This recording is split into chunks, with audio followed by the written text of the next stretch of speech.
Welcome to episode 251 of Lucretius Today. This is a podcast dedicated to the poet Lucretius, who wrote On the Nature of Things, the most complete presentation of Epicurean philosophy left to us from the ancient world. Each week we walk you through the Epicurean text, and we discuss how Epicurean philosophy can apply to you today. If you find the Epicurean worldview attractive, we invite you to join us in the study of Epicurus at epicureanfriends.com, where we have a thread to discuss this and each of our podcast episodes. Last week, we spent a significant amount of time talking about whether the gods are active or not. And we also discussed this issue of images, how it relates to prolepsis and the Epicurean theory of knowledge of the gods that comes through the mind taking the information that the images or prolepsis gives to it and then coming to conclusions about the nature of the gods. One of the most important things we mentioned last week that Joshua brought up again for us was this issue of how the letter to Menicius, when it says, believe that a God is a living being, blessed and imperishable, the issue of whether that is a sort of definitional statement of what a God is, or exactly how that statement should be interpreted. And I think the better explanation and interpretation of all that is that Epicurus is in fact talking about how we can interpret the images or the information given to us by prolepsis to come to conclusions about the nature of the gods and separate the true conclusions that are supported by evidence and sound reasoning from the false conclusions that the many come to about gods rewarding friends and punishing enemies and doing all sorts of other things that are inconsistent with the basic nature of a god as being happy and imperishable. That discussion last week took us up to the end of 38, the beginning of section 39, and that's where we'll pick up today. We've generally been reading in the Young translation. Today, I'll be reading first of all from the Rackham translation, starting from the very end of section 38 and into section 39. Velleius, Cotta says, the whole affair is humbug, yet you stamp these images not only on our eyes, but also on our minds. So irresponsibly do you babble. And how extravagantly! There is a constant passage or stream of visual presentations which collectively produce a single visual impression. I should be ashamed to say that I do not understand the doctrine, if you who maintain it understood it yourselves. How can you prove the stream of images is continuous? Or if it is, how are the images eternal? You say that there is an innumerable supply of atoms. Are you going to argue then that everything is eternal for the same reason? You take refuge in the principle of equilibrium, for so with your consent we will translate isonomia. And you say that because there is mortal substance, there must also be immortal substance. On that showing, because there are mortal men, there are also some that are immortal. And because there are men born on land, there are men born in water. And because there are forces of destruction, there are also forces of preservation. Suppose there were, they would only preserve things that already exist. But I'm not aware that your gods do exist. But be that as it may, how do all your pictures of objects arise out of the atoms? Even if atoms existed, which they do not, they might conceivably be capable of pushing and jostling one another about by their collisions, but they could not create form, shape, color, or life. You fail entirely, therefore, to prove divine immortality. Now, in 40, he's going to talk about divine happiness, but let's stop at 39 there and see what we can get out of what Cotta has said so far, because he's brought up this topic of isonomia, which Epicurus himself does not mention, at least explicitly, in the surviving works we have from Epicurus. So we probably first ought to deal with the question of how does isonomia relate to this issue of images and the knowledge of the gods? Before we start to examine that point about isonomia, let's go back and refresh our memory about what Velleius has previously said about it. Back in section 19 of this same book, Velleius had said this: Epicurus then, as he not merely discerns abstruse and recondite things with his mind's eye, but handles them as tangible realities, teaches that the substance and nature of the gods is such that, in the first place, it is perceived not by the senses, but by the mind, and not materially or individually, like the solid objects which Epicurus, in virtue of their substantiality, entitles stereomnia, but by our perceiving images owing to their similarity and succession, because an endless train of precisely similar images arises from innumerable atoms and streams towards the gods. Our mind, with the keenest feelings of pleasure, fixes its gaze on these images, and so attains an understanding of the nature of a being both blessed and eternal. And this is the part about isonomia. Moreover, there is the supremely potent principle of infinity, which claims the closest and most careful study. We must understand that it has the following property, that in the sum of things, everything has its exact match and counterpart. This property is termed by Epicurus as isonomia, or the principle of uniform distribution. From this principle, it follows that if the whole number of mortals is so many, there must exist no less a number of immortals. And if the causes of destruction are beyond count, the causes of conservation are also bound to be infinite. Now, I think we get some clarity on this issue about which way the images are flowing. Because for whatever reason, whether it's a stenographic or translation or transmission problem, Velleius is recorded as saying that images flow to the gods. Well, Cotta in this section is talking about the images coming from the gods to us. So it seems to me much more reasonable to attribute the flowing to the gods to some kind of a transmission error, because Cotta has clearly understood that these images are flowing from the gods that give us knowledge of them. But at any rate, the real issue here that Velleius has brought up is that the supremely potent principle of infinity is what gives rise to this issue of isonomia, that there are matches and counterparts, that things exist on a spectrum or a scale of existence in which there are both mortals and immortals, and there are causes of destruction and causes of preservation, and that these exist in an equitable or uniform distribution. Now, in terms of the equitable numbers of these things, when Velleius mentions the supremely potent principle of infinity, if you've got an infinite universe, then anything that is possible to happen, if a certain thing is observed to happen, and therefore we know it's possible to happen, then in an infinite universe, that happening is going to occur an infinite number of times. So one possibility of the way in which you could say that there's an equal number of different things that are possible that are out there is to realize that everything has an infinite number of examples of its existence in an infinite universe. So I don't know whether that's the way they're reaching the conclusion that there's an equal number of causes of preservation and causes of destruction, or beings that live forever versus beings that don't live forever. But it would be worthwhile thinking through that possibility, that if you're postulating that all things that are possible are going to be happening an equal number of times, because all things that are possible are happening an infinite number of times. Now, Cotta is talking about this as if this is just a totally ridiculous idea. And because he's opposed to it, you wouldn't expect Cotta to give the most persuasive statement of the theory. And Cicero, being an opponent of Epicurean philosophy, I think is leaving out one of the most important aspects of what Velleius and Epicurus are suggesting. That is, the difference between things that are possible and things that are not possible. In other words, things that are possible will happen an infinite number of times, but things that are not possible not only won't happen an infinite number of times, they won't ever happen.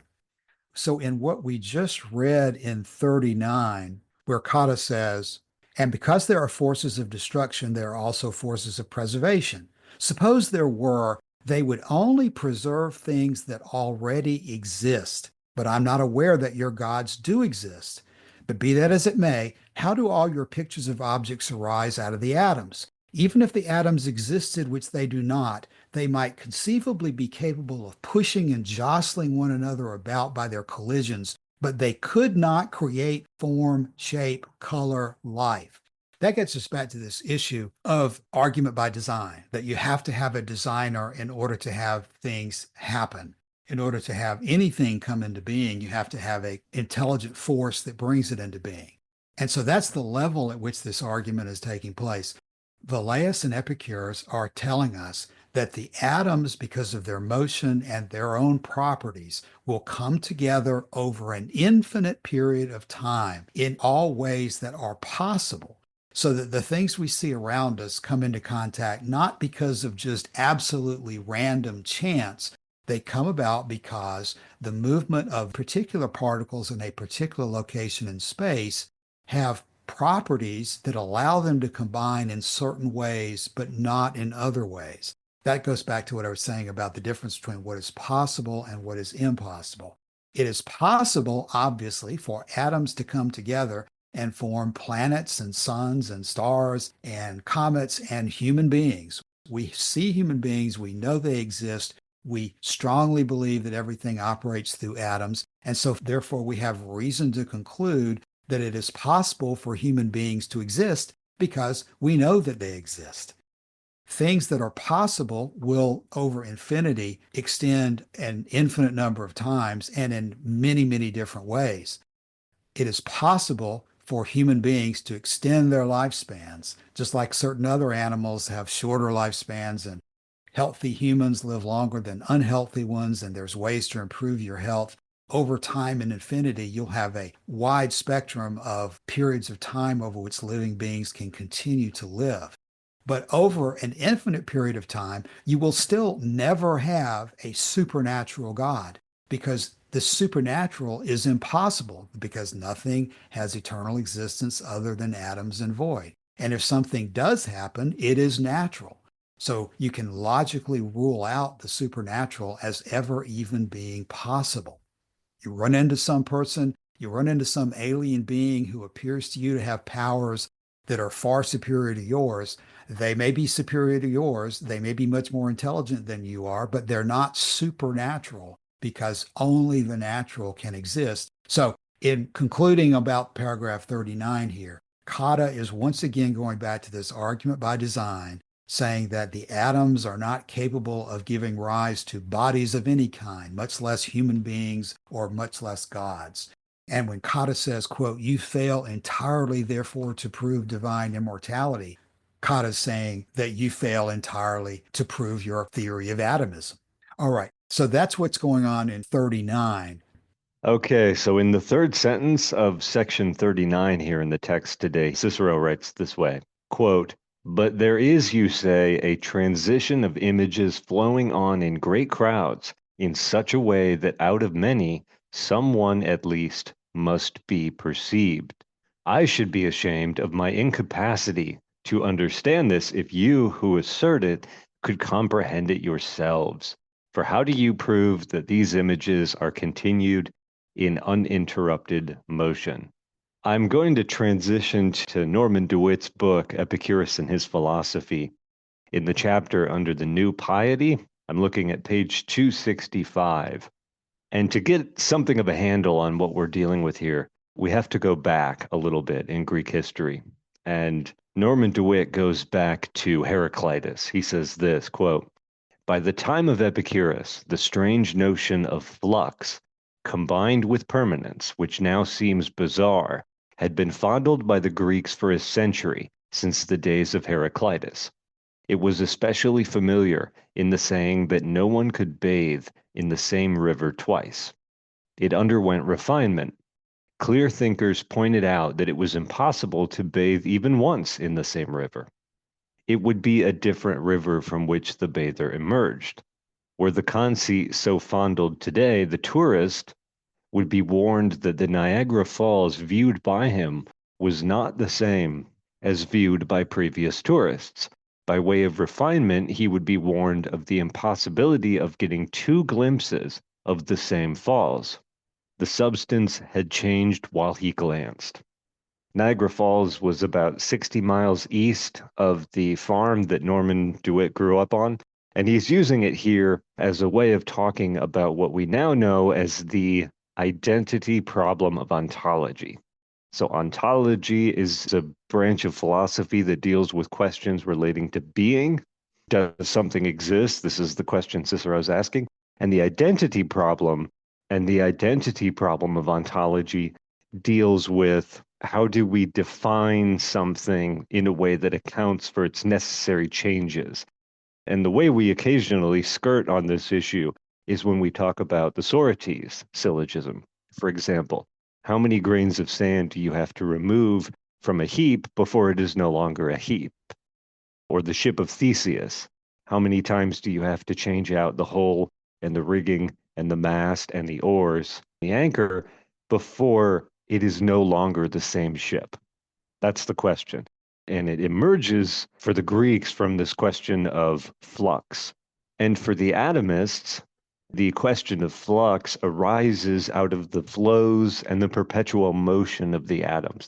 The atoms are always in motion. When they are unbounded in compound bodies, their motion is linear. And when they are bound up in compound bodies, their motion is vibratory. And Norman DeWitt continues in the text here. He says this, quote, "This notion of flux and permanence was no more congenial to the atomists than to the Greeks in general. The latter experienced no uplift from contemplating the everlasting hills, but discerned divinity and eternity rather in the unfailing springs and rushing rivers. Things of unchanging substance were said to exist kat erithmon, subject to count or measure, but idiomatically subject to limitation." This was a versatile phrase, taking its meaning from the context, and might apply to time.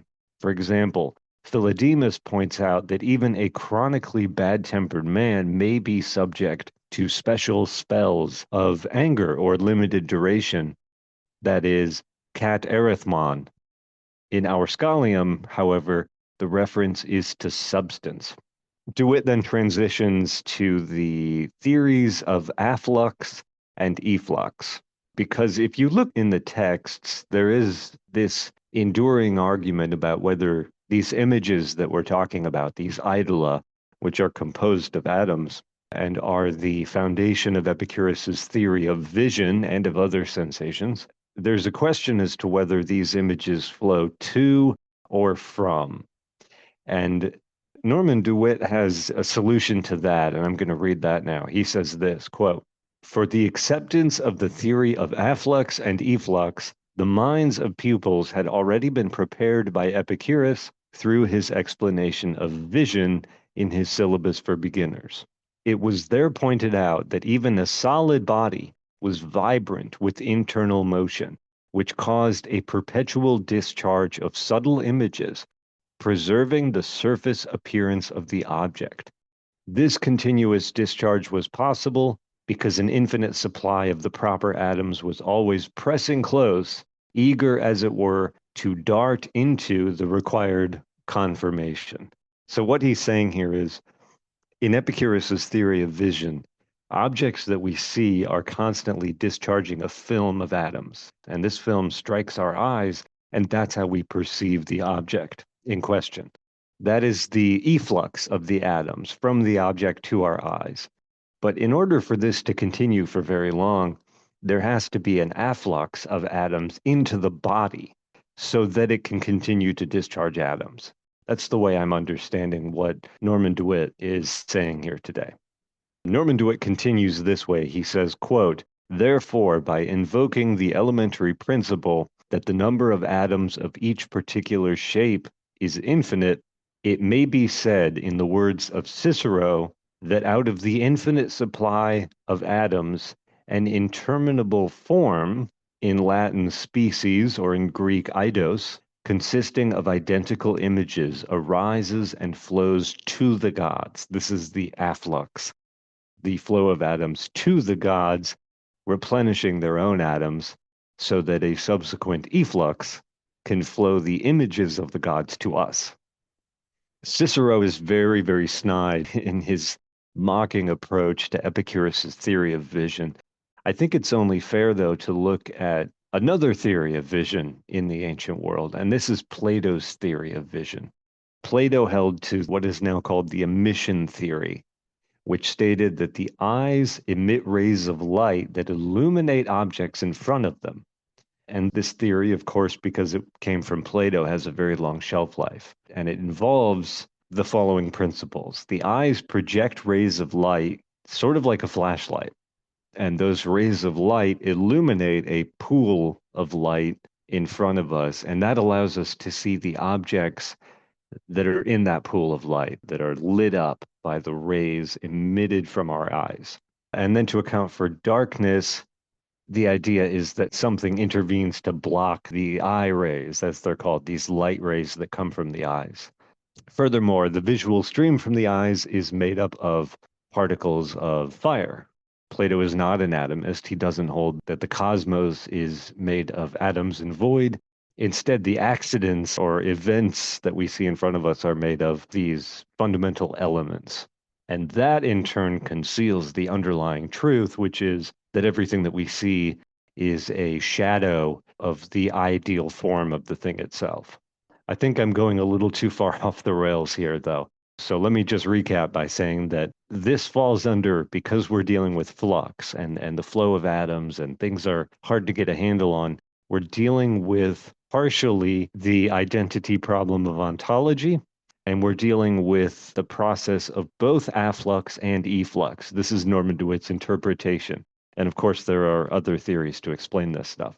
The afflux is the flow of images into the body of the thing that we see, which replenish its atoms so that a stream or film of atoms can be thrown off of the surface and impinge onto our eyes. And that's how we see the object. I should probably give Cassius a chance to jump in here, as I think I've maybe gone a little farther than we were intending to go today.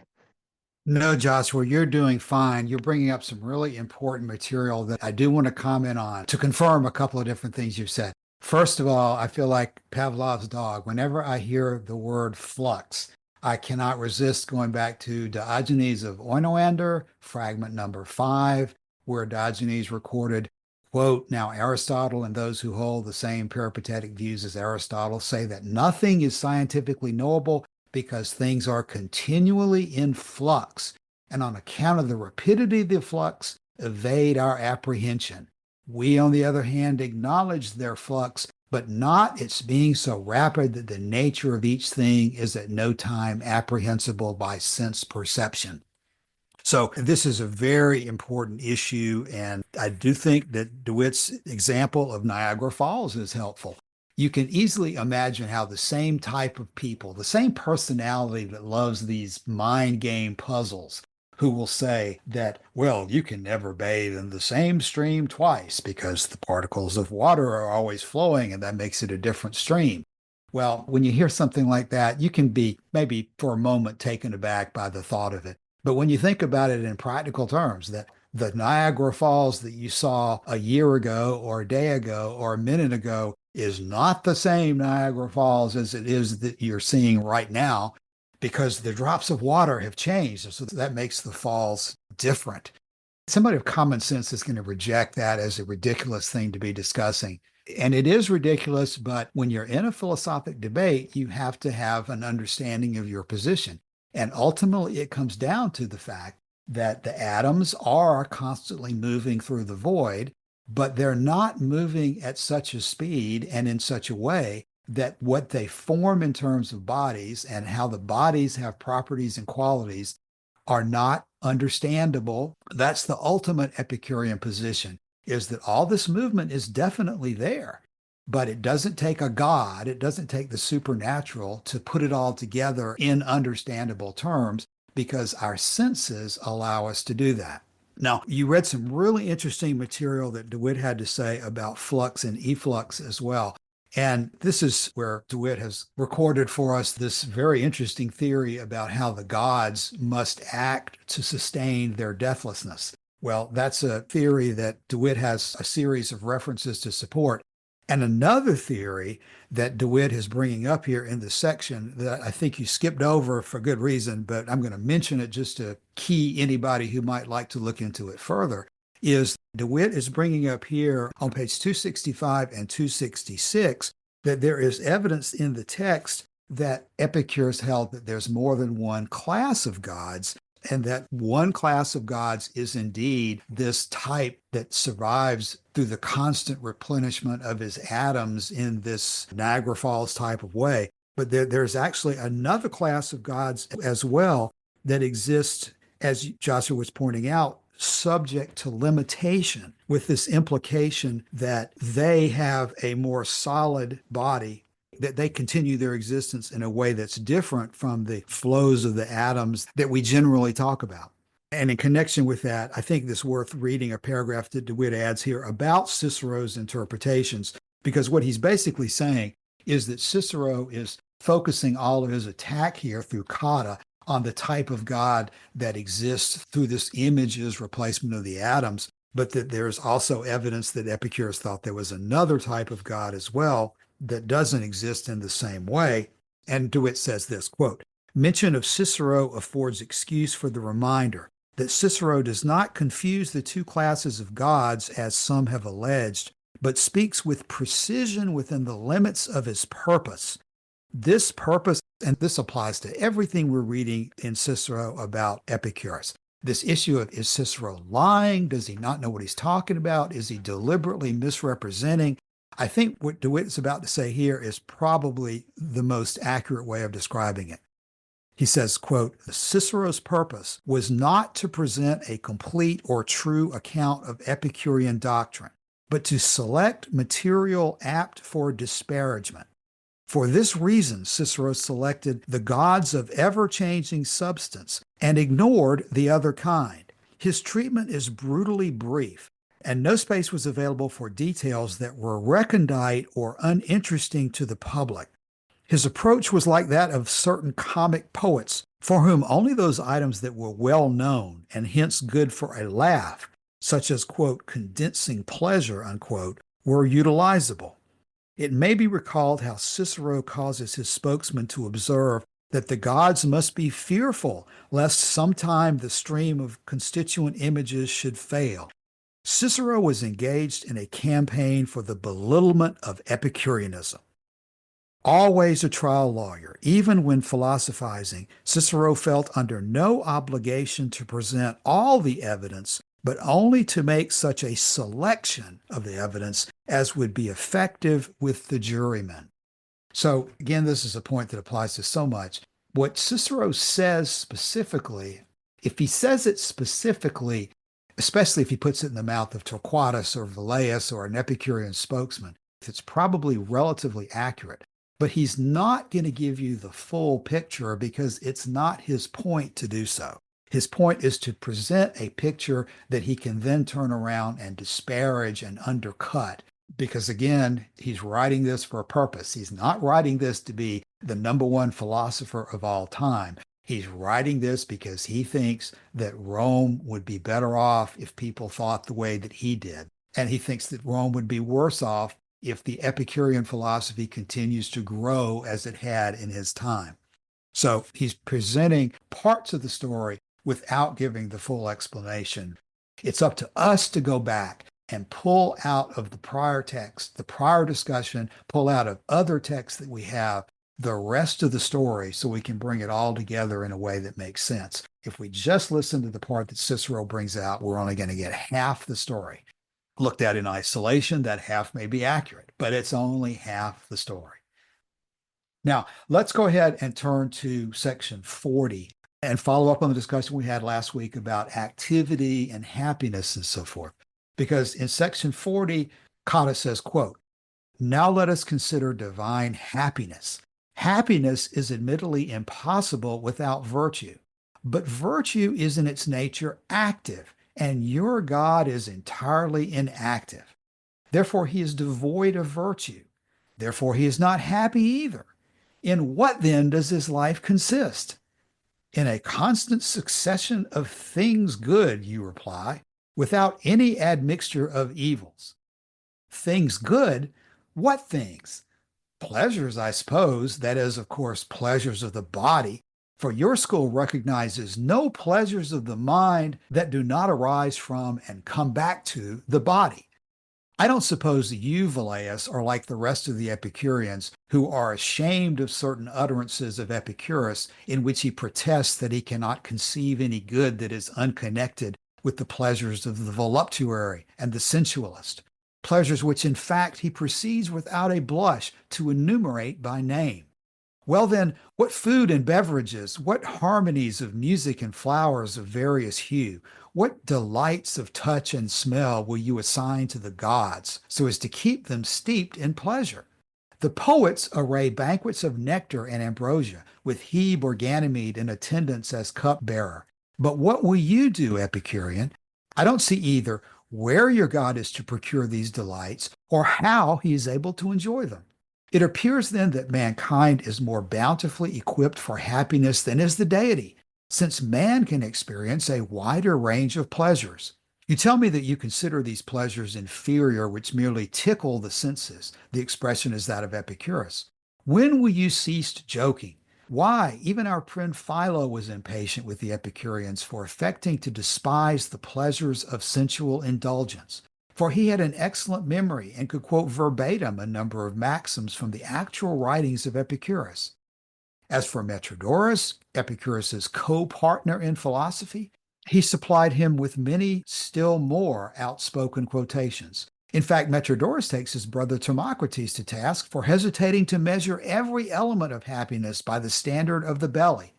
Nor is this an isolated utterance, but he repeats it several times.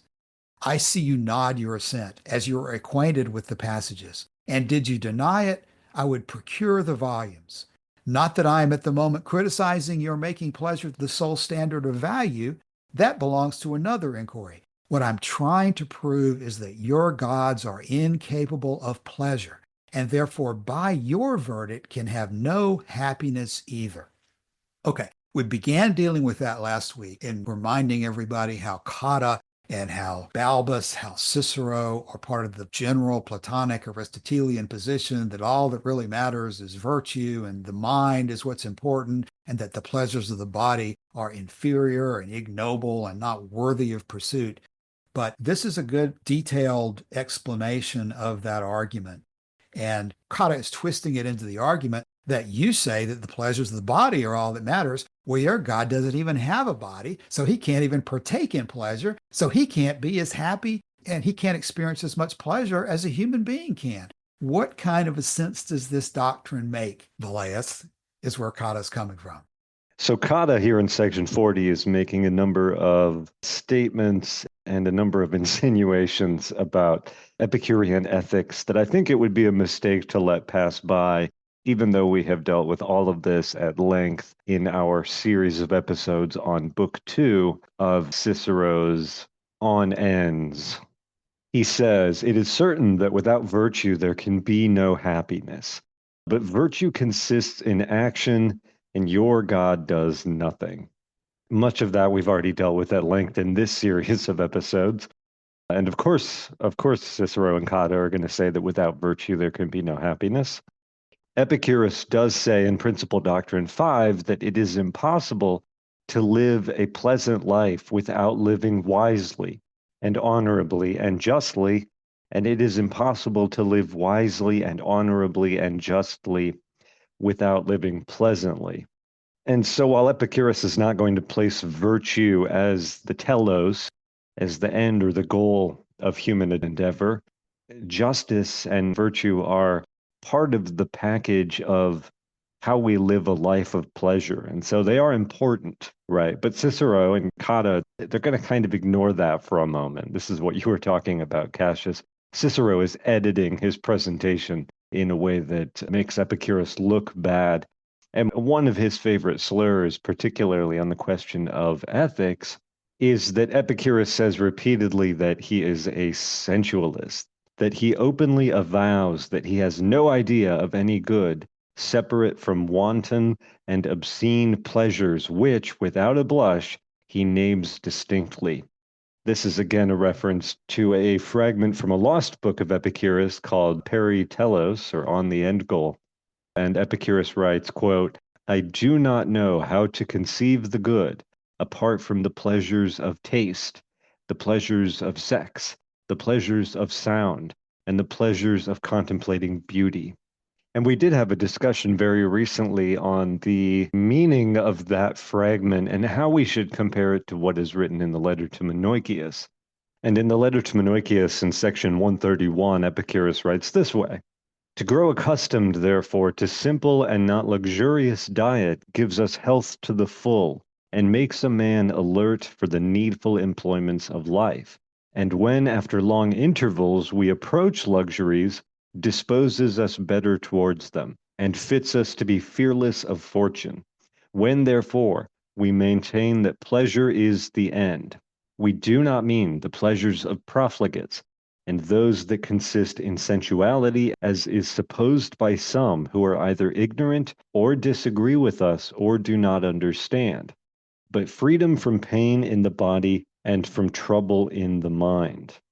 And in our recent conversation on this, it was a question of how you square those two. And I think looking at the principal doctrines, and in particular, Principal Doctrine 10, we can get some insight as to how this all fits together.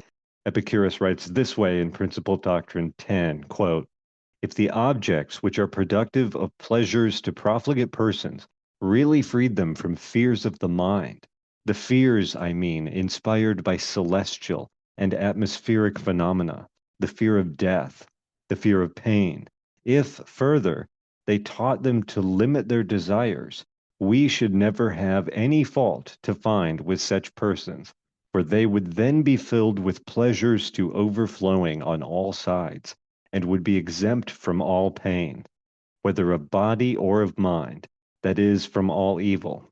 And so the way I would connect this would be to say, it would be intellectually inconsistent of Epicurus to deny that the pleasures of food and the pleasures of sex and the pleasures of observing beauty are indeed pleasures. If you're going to say that pleasure is the goal, then you have to include all kinds of pleasures under the definition of that word. But we are also equipped by Epicurus's ethics with a program of choice and avoidance to choose which pleasures to pursue and which to avoid, which pains to endure and which to try and escape from. And so it's an exposition of Epicurus's ethics that you're not going to find in Cicero, because he has no interest in explaining how this stuff all fits together. He wants to use the one quote from the book that is now lost to us to make Epicurus out to be a sensualist. And my advice is don't fall for that trap. That's right, Joshua. It is a trap. It's a trap that we're going to probably move on to next week as well, because he starts the next section by quoting Velleius and saying, well, but you say the gods are free from pain. And he talks for a while about what it would mean to be free from pain. So why don't we defer much more of that ethics issue into next week, and probably this week just emphasize that the majority of what he has just said in this section 40 goes back to these allegations about focusing on the stomach and so forth. And I want to thank Don for finding some good references for us that he's posted in our thread for this week about their God is the belly and so forth. It's in Usner 130. Athenaeus reports that it was in fact for the sake of the belly and the pleasures of the flesh in general that this man flattered Idomeneus and Metrodorus. And it occurs also in Plutarch, where Plutarch says against Colotus, quote, for it's the men who look with contempt on all these things as old wives' tales, and think that our good is to be found in the belly, and other passages by which pleasure makes her entry. No doubt a loaded reference there. Plutarch in Epicurus Makes a Pleasant Life Impossible says, quote, indeed, these people, you might say, describing a circle with the belly as center and radius, circumscribe within it the whole area of pleasure. And Cicero, in speaking against Lucius Calpurnius Piso, says, quote, it is his habit in all his discussions to attach higher value to the pleasures of the belly than to the delights of the eye and the ear. Plutarch in another location says, oh ho, I said, laughing, quote, it looks as if you were going to hop on their belly and make them run for their flesh when you take pleasure away. Well, Just as we quoted earlier from DeWitt, Cicero loves nothing more than to take something out of context and ridicule it. And apparently, Metrodorus, one of the other Epicureans, made the point that you have a physical body and that everything that is a pleasure to you in some way is connected with the body. Now, I don't know that we have exactly the way they explained the reference to the belly, but clearly, in order for the body to sustain itself, it has to eat, it has to drink, it has to replenish our own atoms to the extent that we can. We can't do it indefinitely like apparently some of the Epicurean gods can. But if we're going to live, if we're going to experience pleasure, if we're going to commit acts of virtue, if we're going to do anything, you ultimately have to make sure that the body is alive and sustains itself. And in that way, you can draw everything back to the pleasures of eating and drinking that sustain us, that allow us to do these other things. That's why it is so important in the Epicurean perspective to be emphasizing that any God that might exist, and in an infinite universe, there's going to be an infinite number of things that are possible, including beings that are smarter, including beings that live longer than we do. But the one thing you can say beyond the fact that living beings are living beings is that they do have to have some way of sustaining themselves. For human beings, it is eating and drinking and bringing things into our body to sustain ourselves. And it makes sense that an Epicurean is going to want to emphasize that process and not indulge these Platonic fantasies that all that matters in life is to think wonderful thoughts about beautiful things and reason in the abstract, and all these things that Plato is famous for in emphasizing his realm of forms and this true world that exists beyond the one that we're able to live in ourselves. Cicero may want to ridicule the stomach, but Cicero's not going to get very far if Cicero doesn't humor his own stomach and Cicero doesn't maintain his own life. As always, the Epicureans are taking the practical point of view and extrapolating it out logically to what it means. You can't pursue pleasure, you can't pursue happiness, you can't even pursue virtue if you're not alive. Pain and pleasure, virtue, all of these things have no meaning except to the living. If you're not living, you're not able to be happy, you're not able to be virtuous, you're not able to be anything else because you cease to exist. Well, I think as usual, we're drawing on a lot of ancillary questions to the main question of the gods.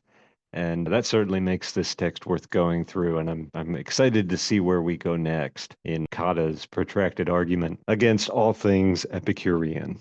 Yeah, Joshua, and that's exactly what we'll do next week. Like I said, we'll get back into this issue of what it might mean for the gods to be free from pain or for us to be free from pain. And we'll continue on as Cotta attacks the Epicurean view of holiness and piety and the best life in general. Oh, here's a good fragment you could end on. Fragment 56 from Onwanda. He says this, "So we shall not achieve wisdom universally, since not all are capable of it. But if we assume it to be possible, then truly the life of the gods will pass to men.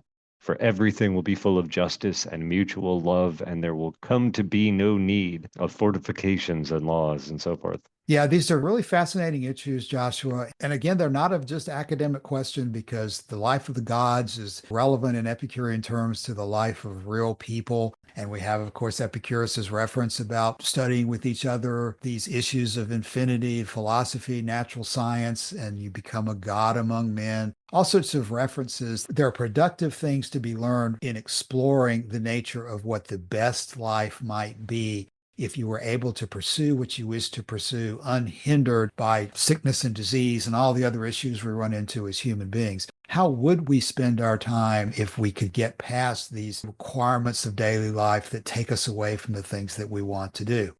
These are the kind of issues we're exploring. We'll get back into it further next week. So let's bring this episode to a close. In the meantime, let me remind everybody to drop by the forum and let us know if you have any comments or questions about this or any of our other episodes. As always, thanks for your time this week. We'll be back with you soon. See you then. Bye.